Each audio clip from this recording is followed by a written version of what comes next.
चलिए गाइस, ये हमारे नेक्स्ट चैप्टर का फर्स्ट वीडियो है। हमारा जो चैप्टर है जो हम आज से स्टार्ट करेंगे वो है लीनियर इक्वेशन इन टू वेरिएबल्स। ये बहुत ही अच्छा चैप्टर है, बहुत ही इंटरेस्टिंग है। ठीक है, इस चैप्टर मतलब ये वीडियो हमारे इस चैप्टर का फर्स्ट वीडियो है। ठीक है, अब ये जो चैप्टर है ये पॉलिनोमियल्स और कोऑर्डिनेट ज्योमेट्री दोनों को मिक्स करके बना है। उसका थोड़ा हाई लेवल है, थोड़ा एक्सपेंडेड फॉर्म है।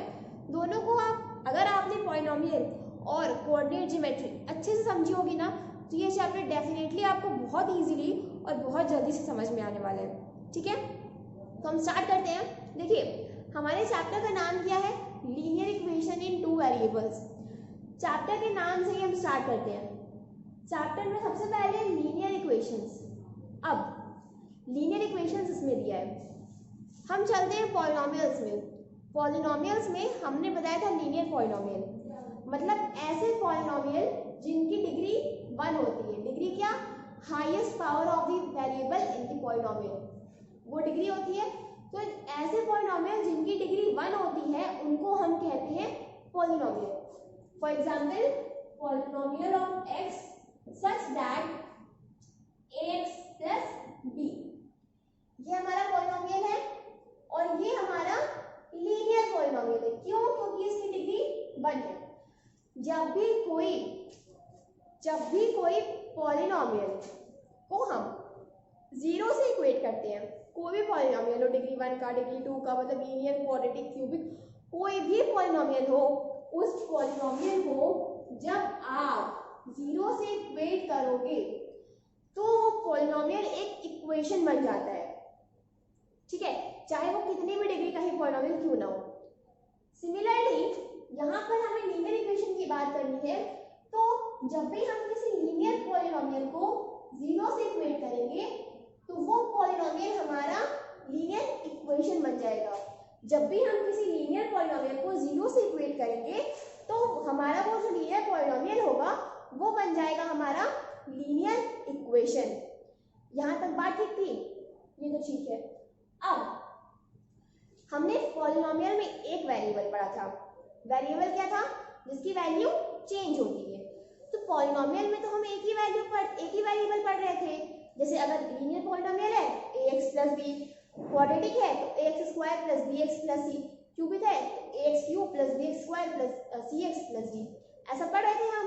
बट यहाँ क्या कह रहे हैं? टू वेरिएबल्स, मतलब कि हमारा जो लीनियर इक्वेशन होगा, मतलब लीनियर पॉलिनोमियल जो होगा, उसको हम 0 से इक्वेट कर रहे हैं तो वो इक्वेशन बन जा रहा है और उसमें हमें 2 वेरिएबल चाहिए, x ही नहीं, x के अलावा एक और। तो वो तो हमारा X Y, Y Z, S T, T U, कुछ भी हो सकता है। वेरिएबल्स के एग्जाम्पल हमने आपको पॉलिनोमियल में दे चुका है। ठीक है, तो देखिए, आपको याद होगा कि जब हम फैक्टराइजेशन ऑफ पॉलिनोमियल्स पढ़ रहे थे उसमें एक पार्ट पढ़े थे factorization by completing the square. उसमें जिस फॉर्म को हम लोग सॉल्व कर रहे थे वो लीनियर इक्वेशन के फॉर्म्स थे। उन्हीं से हम कंप्लीटिंग द स्क्वायर करके उन इक्वेशंस को फैक्टराइज कर रहे थे, तभी तो हम x की वैल्यू निकाल रहे थे। नहीं तो बाकी हम जो फैक्टराइजेशन कर रहे थे उसमें x की वैल्यू नहीं निकाल रहे थे, उसमें सिंपली 2 टर्म में हम कर रहे थे, मतलब उस पॉलिनोमियल को सिंपली 2 टर्म में डिवाइड कर रहे थे उसको इजी करके, है ना। बट कंप्लीटिंग द स्क्वायर वाले में हम x की वैल्यू निकाल रहे थे। वो जो फॉर्म था वो इक्वेशन का फॉर्म था। क्यों? क्योंकि उस फॉर्म में इक्वल्स टू 0 आया था। अगर आपको ध्यान हो तो, नहीं ध्यान हो तो आप वो वीडियो दोबारा से देख लो, उसका डिस्क्रिप्शन नीचे लिंक में हमारा दिया हुआ है। ठीक है, अब यहाँ तक तो हो गया हमारा। अब देखिए, यहाँ पर 2 वेरिएबल की बात आ रही है, मतलब कि कोई भी 2 वेरिएबल हो, चाहे वो एक्स वाई हो, वाई जेड हो ना, या फिर एस टी, ऐसे करके कुछ भी हो सकता है, एक्सेट्रा, ऐसे करके कुछ भी हो सकता है। तो हमारा चैप्टर है लीनियर इक्वेशन इन टू वेरिएबल। लीनियर इक्वेशन भी समझ में आ गई, 2 वेरिएबल का मतलब भी हमें समझ में आ चुका है। अब लीनियर इक्वेशन इन टू वेरिएबल, इसका जो स्टैंडर्ड फॉर्म होता है, स्टैंडर्ड फॉर्म मतलब कि वो फॉर्म जिसमें हम जनरली उस इक्वेशन को लिखते हैं, वो हमारा होता है ax plus by plus c equal to 0। ये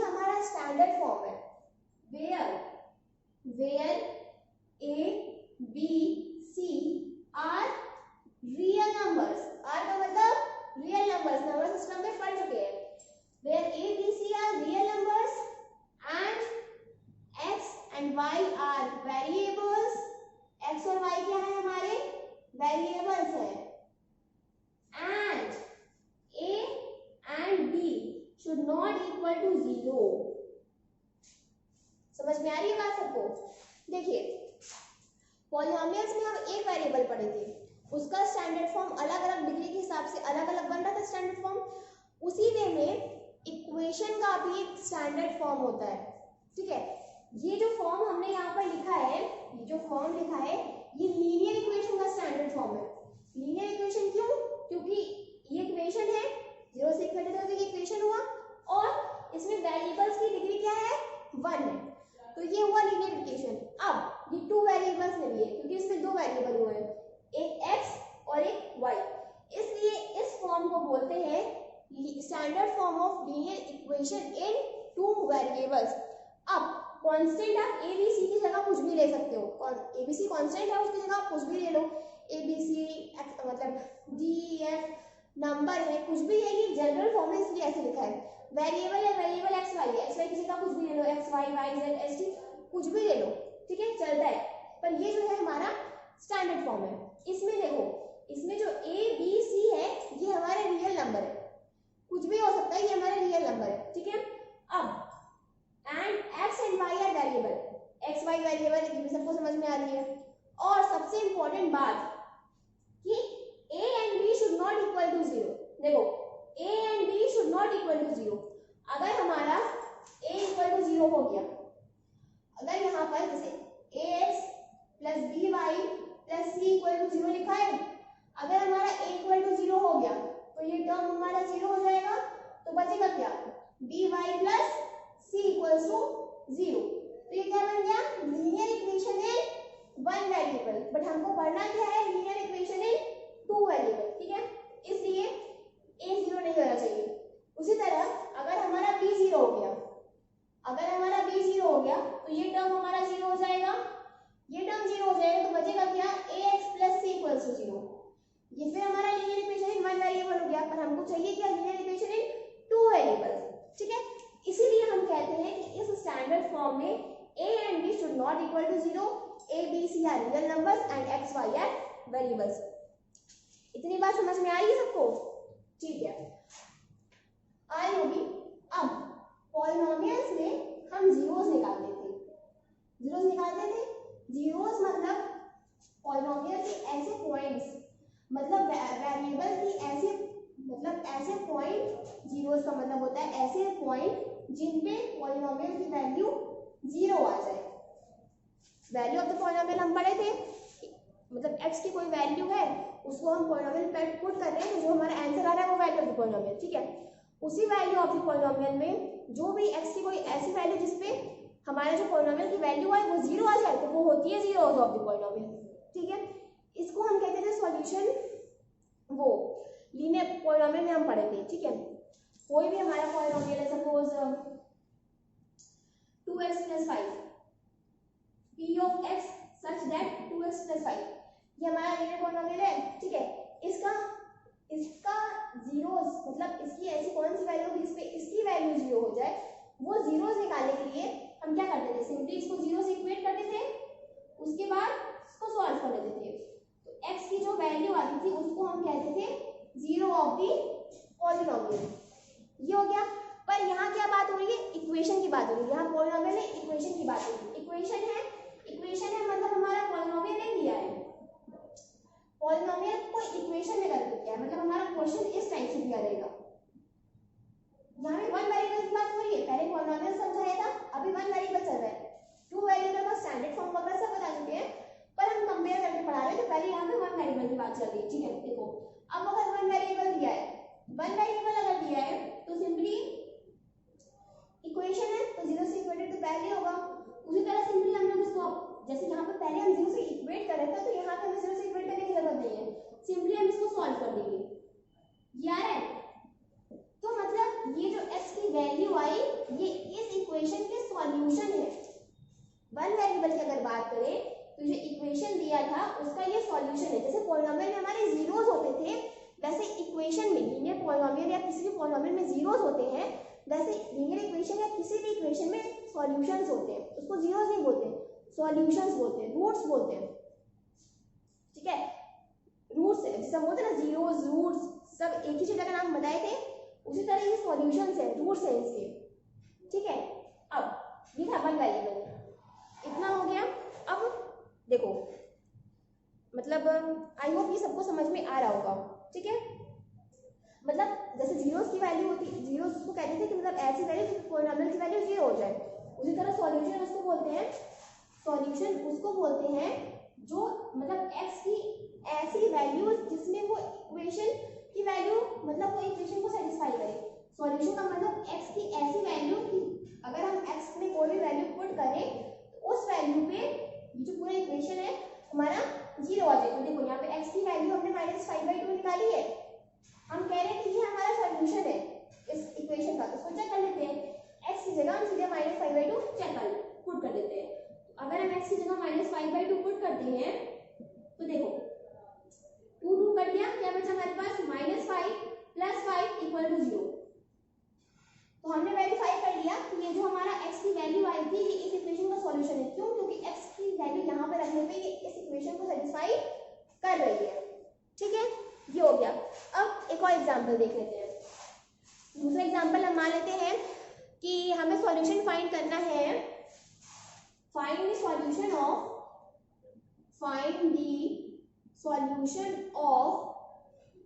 3x - 6 = 8। ये इक्वेशन क्या है, आपसे बोल रहा है कि आपको इसका सॉल्यूशन फाइंड करना है, ठीक है।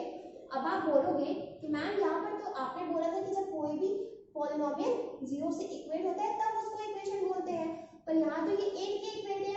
तो देखो यहाँ पर ये दोनों पॉलिनॉमियल तो है, ये यूनिट पॉलिनॉमियल, कॉन्स्टेंट पॉलिनॉमियल, दोनों पॉलिनॉमियल है, इनको हम एक्सप्रेशन भी बोल सकते हैं, ठीक है। कभी भी दो एक्सप्रेशन को इक्वेट करते हैं तो उसको भी इक्वेशन ही कहते हैं। जैसे पॉलिनॉमियल को 0 से इक्वेट करते हैं तो इक्वेशन कहते हैं, वैसे अगर किसी दो एक्सप्रेशन के बीच में इक्वल टू का साइन लगा रहता है तो वो भी इक्वेशन ही कहलाता है। क्यों? देखो यहाँ पे ये लिखा है, इसको हम ऐसे लिख सकते हैं ना, 3x - 6 - 8 = 0 लिख सकते हैं। तो ये भी तो हमारा पॉलिनॉमियल ही बन रहा है, ये पॉलिनॉमियल बन रहा है ना। देखो ये हो जाएगा, ये वाला लीनियर पॉलिनॉमियल है, पॉलिनॉमियल = 0 है, तो ये = 0 का इक्वेशन है। तो यहाँ पर ये वही बात हो गई कि कान चाहे सीधे तरीके से पकड़ो चाहे उल्टे तरीके से पकड़ो, बात घुमा फिरा के वही आनी है। ये वही बात हो रही है कि हमने ऐसे लिखा, इसी को हम 0 के फॉर्म में आपको समझाने के लिए दिखा दिए, तो इसलिए ये इक्वेशन है, ठीक है। कंफ्यूज होने की बात नहीं है क्योंकि ये =0 भी हो रहा है, हम चेक करके देख चुके हैं। कान ऐसे भी पकड़ लिया है हमने और घुमा के भी पकड़ लिया है, ठीक है। अब आते हैं इस अपने क्वेश्चन पे। क्वेश्चन क्या था हमारा कि हमें इस इक्वेशन का सॉल्यूशन फाइंड करना था, सॉल्यूशन फाइंड करना था। तो देखो हमारा क्वेश्चन है 3x - 6 = 8। इसको हम क्या लिख सकते हैं, 3x = 8 + 6 कितना हो जाएगा 14, मतलब कि 3x = 14। तो x की वैल्यू कितनी आ गई 14/3। अब ये सॉल्यूशन x का तभी होगा जब ये इसको सेटिस्फाई करेगा। चेक भी कर लेते हैं, x की वैल्यू में 14/3 मिली है तो इस इक्वेशन में हम इसको पुट कर देते हैं। 3 × 14/3 - 6 = 8, 3 कर दिया, 14 - 6 8 = 8। देखो LHS = RHS आ गया ना, हो गया। अब एक जैसे आपको समझ में आ गया होगा,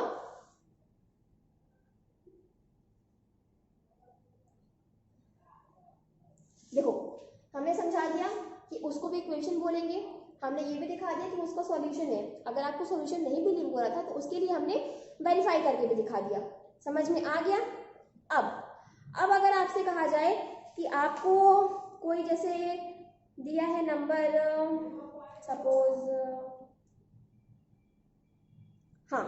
सपोज आपके पास कोई इक्वेशन है 2x - 5 = 8। सपोज ये कोई इक्वेशन है, ठीक है। ये इक्वेशन दिया हुआ है आपको और आपको कह सकते हैं कि चेक करना है, नहीं रहने दे, एक्चुअली एक एग्जांपल को ले लेते हैं। तो ये हमारे यहाँ तक हो गया है, ठीक है। आई होप इतना तो सबको समझ में आ ही गया होगा। Standard form of linear equation देख चुके हैं, linear equation in one variable का जैसे करते थे उसी तरह हम ये linear equation in one variable का भी हम चल रहे हैं इसी तरह अब हम चलते हैं सॉल्यूशन ऑफ टू वेरिएबल्स पे। पॉलिनोमियल से इक्वेशन पे तो हम आ गए थे, अभी हम linear equation in one variable का सॉल्यूशन देख रहे थे। उसी तरीके से अगर हम जैसे हम आपको linear equation in one variable का सॉल्यूशन इसलिए बताए ताकि आपको सॉल्यूशन ऑफ टू वेरिएबल्स समझने में इजी रहेगा, ठीक है।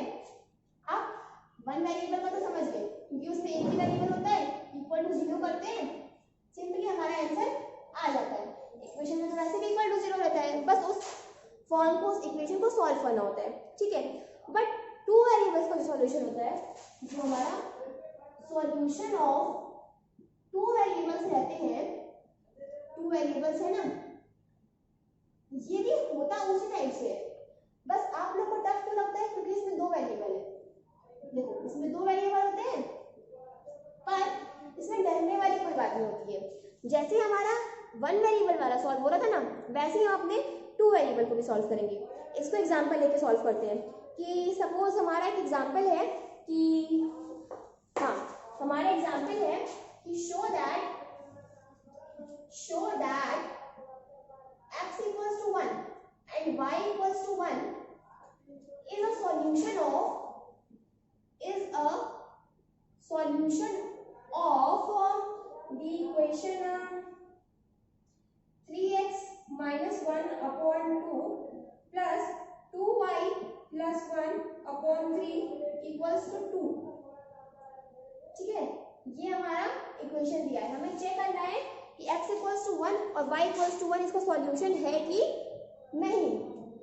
इसके पहले एक बात बताना भूल गए, वो ये कि देखिए जैसे हमने देखा था कि जो हमारा लीनियर पॉलिनोमियल होता है उसका यूनिक 0 होता है, मतलब उसका मैक्सिमम 1 0 होते हैं ना। उसी वे में जो हमारा लीनियर इक्वेशन होता है, लीनियर इक्वेशन का भी यूनिक सॉल्यूशन होता है, मैक्सिमम 1 सॉल्यूशन। हम देख चुके हैं, वन वेरिएबल था, हम 0 से इक्वेटेड था, सॉल्व किया तो एक ही वैल्यू आती है, मैक्सिमम 1 वैल्यू आती है, उसका यूनिक सॉल्यूशन होता है। But linear equation in two variables के साथ ऐसा नहीं है। लीनियर इक्वेशन इन टू वेरिएबल्स के साथ ऐसा नहीं है। जो टू वेरिएबल के सॉल्यूशन होते हैं ना, वो बहुत सारे होते हैं, इनफाइनाइट सॉल्यूशंस होते हैं लीनियर इक्वेशन इन टू वेरिएबल्स के। बस उसका फॉर्म क्या है, जैसे जो वन वेरिएबल वाला होता है, जो वन वेरिएबल है उसमें वेरिएबल एक ही रहता है, वैल्यू भी एक ही होती है उसी वेरिएबल की। लेकिन अगर हम टू वेरिएबल वाले की बात करें, टू वेरिएबल की हम बात करें तो उसमें दो वेरिएबल होता है, एक्स वाई या वाई जेड एक्स जेड, कुछ भी वेरिएबल, लेकिन दो वेरिएबल होंगे। तो जो उसका आंसर होता है वो ऑर्डर्ड पेयर में लिखाता है। ऑर्डर्ड पेयर हमने पढ़ा था कि ब्रैकेट्स में पहले x वाला टर्म लिखते हैं, फिर y वाला टर्म लिखते हैं, फिर ब्रैकेट क्लोज, ब्रैकेट ओपन हो रहा है, पहले x की मतलब जो ये वेरिएबल है इसमें जो पहले x की वैल्यू होगी वो लिखाएगी आंसर, x का जो वैल्यू आएगा, सॉल्यूशन जो आएगा, पहले वो वैल्यू लिखेंगे, फिर y का जो सॉल्यूशन की वैल्यू होगी वो सॉल्यूशन लिखेंगे, फिर ब्रैकेट क्लोज करेंगे। इसका सॉल्यूशन हमेशा ऐसे लिखाता है। और लीनियर इक्वेशन इन टू वेरिएबल के इनफाइनाइट सॉल्यूशन होते हैं, अभी हम देखेंगे। पहले हम आते हैं अपने क्वेश्चन पे। हमारा क्वेश्चन क्या था, show that x equals to 1 and y equals to 1 is the solution of this. हमारा दिया हुआ है कि x equals to 1 and y equals to 1, इस वैल्यू को इसमें पुट कर देते हैं। x की जगह 1 पुट कर दिया, सिमिलरली y की जगह भी 1 पुट कर दिया। अब इसको सॉल्व कर लेते हैं, कितना हो जाएगा, 3 माइनस 1 2, तो 2/2 प्लस 2 प्लस 1 3/3, ये हो गया। यहाँ पे दिया है 2, 2/2 1, 3/3 1 इक्वल्स टू 2, तो 2 इक्वल्स टू 2 हमारा आ गया। LHS इक्वल्स टू R, देखो यहाँ पर हमारा 1 प्लस 1 इक्वल्स टू आ रहा है, तो हमारा क्या आ गया इससे 2 equals to 2, that means LHS equals to RHS। हमारा LHS इक्वल्स टू RHS आ गया, मतलब जो हमारी ये वैल्यू थी x इक्वल्स टू 1 और y इक्वल्स टू 1 रखने पे ये वैल्यू उसको सेटिस्फाई कर रही है, दैट मीन्स कि 1 1 इसका सॉल्यूशन है। Clear to all. चलो इसका एक और एग्जांपल देख लेते हैं। दूसरा एग्जांपल तो कुछ इसी तरह है, ठीक है, इसको समझ में आ रहा है। मतलब हमने चेक करना था कि हमारी जो x और y की वैल्यूज दी हुई है वो उस इक्वेशन का सॉल्यूशन है कि, तो हमने x और y की जगह वो वैल्यूज रखी, इक्वेशन को सॉल्व किया, और अगर LHS इक्वल्स टू RHS आ गया मतलब वो उसका सॉल्यूशन है, तो हमारा सॉल्यूशन कैसे लिखाता है, ऐसे लिखाता है, ठीक है। इसके बहुत सारे सॉल्यूशन हो सकते हैं, पर अभी हम इतना ही कर रहे हैं क्योंकि हमारे एक्स और वाई की हमने एक ही वैल्यू ली है। इनफाइनाइट सॉल्यूशन के बारे में अभी हम आपको दिखाएंगे, ठीक है। हम दूसरा एग्जांपल लेते हैं। दूसरा एग्जांपल है कि शो दैट, इसको कर लेते हैं चेक, शो नहीं चेक, ठीक है। दूसरा है कि check that x equals to 3 and y equals to 5 is a solution of x minus y minus 3 equals to 0 or not। हमारा क्वेश्चन है कि हमें चेक करना है कि x equals to 3 and y equals to 5 इस इक्वेशन का solution है कि नहीं है, ठीक है। हम क्या करेंगे, सिंपली x की जगह 3 और y की जगह 5 पुट कर देंगे। x की जगह 3 पुट कर दो, y की जगह 5 पुट कर दो। कितना आ रहा है, -5 - 3 -8, 3 - 8 equals to 0, 3 - 8 -5 is not equal to 0। जहाँ पे LHS is not equal to RHS, that means कि 3 and 5 is not the solution of this equation। 3 and 5 is not the solution of this equation। हमने check कर लिया guys. देखो बहुत ही simple है, हमें सिर्फ ये करना है, अगर कुछ सॉल्यूशन निकालने के लिए, ये चेक करने के लिए बोल रहा है और उसमें आपको मतलब चेक करने या सॉल्यूशन निकालने में आपको x और y का एक पॉइंट पता है, एक वैल्यू पता है दोनों की, तो आप इजीली कर सकते हो। अब हम चलते हैं, जो हमने आपको कहा था कि लीनियर इक्वेशन इन टू वेरिएबल के इनफाइनाइट सॉल्यूशंस होते हैं ना, उसका भी एग्जांपल दिखा देते हैं। तो हमारे नेक्स्ट एग्जांपल जो है उसमें हमें ये शो करना है कि show that y is equals to show that y is equals to 3x plus 2। Suppose ये हमारा इक्वेशन है, y equals to 3x plus 2 has infinite solutions, ठीक है, has infinite solutions। ये हमें चेक करना है। हम क्या करेंगे, एक और बात, ये सॉल्यूशंस है, कंफ्यूज मत करना। सॉल्यूशंस को शॉर्ट फॉर्म में ऐसे भी लिखते हैं, आप मत लिखना हम लिख रहे हैं, आप कॉपी में सॉल्यूशंस ही लिखोगे, क्लियर है। अब देखो इसमें तो डाउट नहीं होगा ना कि इक्वेशन है कि नहीं है।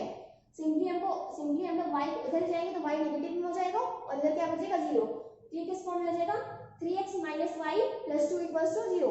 0 के इक्वल आ रहा है तो उसको हम लोग लीनियर इक्वेशन कहेंगे ही कहेंगे, ठीक है। समझ में आ रही है। अब देखो जैसे हमने कोऑर्डिनेट ज्योमेट्री में पढ़ा था ना कि कोऑर्डिनेट ज्योमेट्री में देखो जैसे हमारा x y, हमने लास्ट एक्सरसाइज के सेकंड क्वेश्चन में देखा था कि हमारे x और y की ऐसे करके कई सारी वैल्यूज दी हुई थी। अभी क्या है, हमें कोई भी वैल्यू पता नहीं है, हमें बस ये देखना है कि इसके हमें बहुत सारे इनफाइनाइट सॉल्यूशंस निकालने हैं।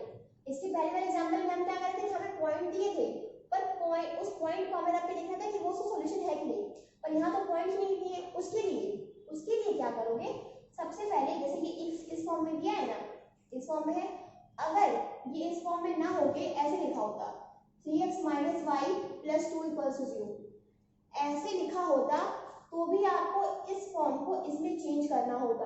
क्योंकि उसी से आप x और y की वैल्यूज निकालने में इजी रहेगा आपको। मतलब कोई भी अगर इक्वेशन दिया है तो उस इक्वेशन में एक वेरिएबल को दूसरी साइड ले जाना ही पड़ता है। इस इक्वेशन में y को हम इधर ले गए तो ही हमारा ये इक्वेशन सॉल्व हम इजीली कर पाएंगे, इजी हो जाएगा। अब देखो ये इक्वेशन ऐसे हो सकता था, सिंपली ये उस इक्वेशन में लिखा हुआ नहीं है, इसी में लिखा हुआ है, ठीक है। अगर वैसा लिखा होता तो हम उसको इसमें कन्वर्ट करते, इसको कन्वर्ट करने की जरूरत नहीं है। सिंपली अब क्या करेंगे, यहाँ पर हम x की जगह, अब x में हम 0 1 2 -1 -2 ऐसे करके वैल्यूज पुट करेंगे तो y की भी दूसरी वैल्यूज आएंगी। देखो अगर हम x = 0 पुट करें तो y की वैल्यू कितनी आ जाएगी 2, ठीक है। अगर हम x = 1 पुट करें तो y की वैल्यू कितनी आ जाएगी 3 × 1 3 + 2 5। सिमिलरली अगर हम x = 2 पुट करें, x की वैल्यू 2 पुट करें तो y की वैल्यू कितनी आएगी 3 × 6 6 + 2 8। उसी वे में अगर हम x की वैल्यू -1 पुट करें, अगर हम x की वैल्यू -1 पुट करते हैं तो 3 की वैल्यू कितनी हो जाएगी, अरे सॉरी, अगर हम x की वैल्यू -1 अगर हम x की वैल्यू -1 पुट करते हैं तो y की वैल्यू कितनी होगी, 3 × -1 -3 प्लस 2 -1। समझ में आ रही है? तो देखो इसी तरह करके हम x की कई सारी वैल्यूज पुट करते जाएंगे तो उसी पे हमारी y की कई सारी वैल्यूज आती जाएंगी। समझ आ रही है? तो इसीलिए हम कहते हैं कि जो हमारा लीनियर इक्वेशन इन 2 वेरिएबल होता है उसके इनफाइनाइट सॉल्यूशन होते हैं, क्योंकि उसमें तुम x की कोई भी वैल्यू रखते जाओगे, डिफरेंट वैल्यूज रखते जाओगे, इंटीजर, फ्रैक्शन, पॉइंट, कुछ भी रखोगे, कोई भी रियल नंबर रखोगे तो y की कोई ना कोई वैल्यू तो आएगी ही आएगी। ठीक है, इसी रीजन से हम कहते हैं कि हमारे लीनियर इक्वेशन इन 2 वेरिएबल के इनफाइनाइट सॉल्यूशंस होते हैं। क्लियर? सो गाइस इस वीडियो में इतना ही। अब नेक्स्ट वीडियो में हम डिस्कस करेंगे अपना लीनियर इक्वेशन इन 2 वेरिएबल के लीनियर इक्वेशन के ग्राफ। पहले हम डिस्कस करेंगे लीनियर इक्वेशन इन 1 वेरिएबल के ग्राफ। ठीक है, तो इस वीडियो के लिए इतना ही। Till then thank you.